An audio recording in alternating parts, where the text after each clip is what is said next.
JM Cremps. Yippee! Hello and welcome to JM Cremps Adventure Store. My name is Tim and today I'm going to be guiding you through the adventure of wood carving. We're going to talk about the basic information in regards to wood carving. We're going to talk about basic equipment as well as how to begin carving wood. One thing I like to look at is the video games, alright? So a lot of kids nowadays are playing video games, so they're actually a perfect candidate for wood carving because what are they doing? They're working with their hands all the time. So they've developed those muscles that they need to carve wood. So that's what our goal here today is to get kids off of the video games and doing something a little more creative like carving wood. What kind of knife you gonna need, son? Now, what are you going to use to carve wood? I used, first of all, a pocket knife. This pocket knife is from Swiss Army. It's called the Tinker knife. It has a number of different tools on it, including two blades, one larger blade, one smaller blade that you use for carving. I would generally use the shorter one for most of my carving, and maybe some of the time I'd be using the larger blade. It also has a Phillips screwdriver, flathead screwdrivers, it has tweezers, and it has a toothpick. So this is good for just general carving, a good starter knife. Now there's two different options when it comes to knives in wood carving.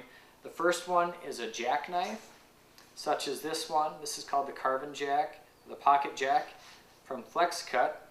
And this one has 4 different blades on it. It has your detail blade, just your basic cutting blade.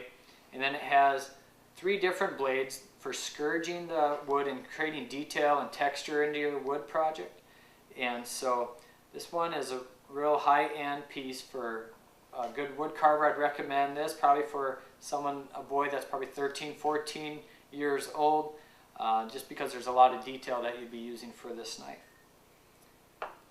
The other type of knife is a fixed blade knife, and by fixed blade it means that there's a handle and a blade and you can't close it or open it. It's fixed in position. And so this one is called the hip knife, and it comes with the sheath. And so this is one that I would have with me carrying on my belt, and I would be taking this one out in the woods with me. When I'm out hiking around, I'm in the woods and I'm always looking for a branch or a piece of wood that would be just the perfect piece for carving or whittling on. And so what's nice about having the hip knife with me is I can just grab that branch and sit down on a log and just start whittling away right there in the beautiful woods. And so that's a fixed blade knife.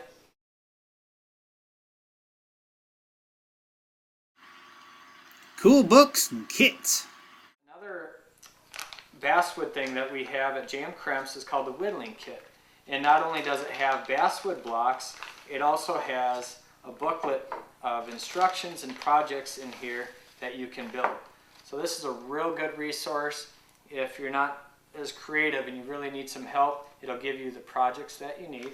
It comes with 7 different projects inside of it, and then it comes with the basswood blocks specifically for that project. So it's a really great resource for beginner wood carvers. This one's called The Little Book of Whittling, and this is a great book with a lot of fun projects. And whittling again is geared towards using sticks and branches from the woods and turning them into finished projects. So this book has ones where you could whittle the end of a stick into an animal or a bird. You can whittle into figurines, such as this one.